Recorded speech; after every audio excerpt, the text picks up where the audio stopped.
la création de l'ECO, la monnaie unique de la CEDEAO, la communauté économique des États de l'Afrique de l'Ouest. C'est pourquoi, à ma qualité de président en exercice de la conférence des chefs d'État et de gouvernement de l'UEMOA et en vertu du mandat que mes pères m'ont donné, je suis heureux d'annoncer qu'en accord avec les autres chefs d'État de l'UEMOA, nous avons décidé de faire une réforme du franc CFA avec les 3 changements majeurs suivants.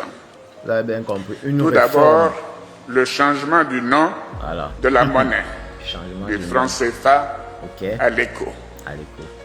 Deuxièmement, l'arrêt de la centralisation de 50% de nos réserves de change au Trésor français et la fermeture du compte d'opération. Troisièmement, le retrait des représentants de la France de tous les organes de décision et de gestion de l'UEMOA. Par ailleurs, cette importante réforme prend en compte notre volonté de construire notre futur de manière responsable, afin d'attirer les investissements privés, de créer des emplois et de poursuivre le développement économique de nos pays. C'est la raison pour laquelle, dans cette étape, la réforme, les chefs d'État de l'UEMOA ont également décidé de maintenir la parité fixe de notre monnaie avec l'euro et convenu du maintien de la garantie de convertibilité. Bon les gars, vous avez écouté vous-même comme moi. Ici on parle de souveraineté des États africains.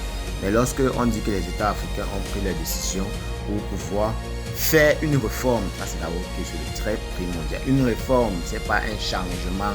Non, ça veut dire que les gars font une mutation du franc CFA. Ça veut dire que ça reste le franc CFA parce que les gars mouvent juste vers l'éco. Ce n'est pas qu'on a changé, on a quitté le franc CFA, ce n'est pas ça.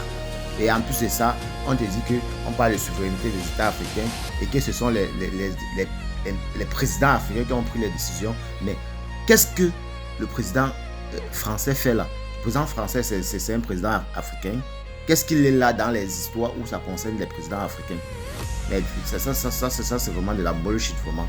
Quand les présidents de l'AES disent qu'ils ne sont pas partants dans cette affaire-là, ça veut dire que c'est un truc de très très louche. En tout cas, c'est pas un projet à y croire. Tant que les Français sont toujours derrière, tant que le président français est toujours là derrière, ça c'est un parrainage qu'il est en train de faire. Il dit que le pouvoir que mes supérieurs, mes quoi m'ont donné, c'est le peuple qui t'a donné le pouvoir ou ce sont tes supérieurs qui t'ont donné le pouvoir. C'est quoi ça? Vraiment, vivez l'AES les gars, vivez l'AES vraiment.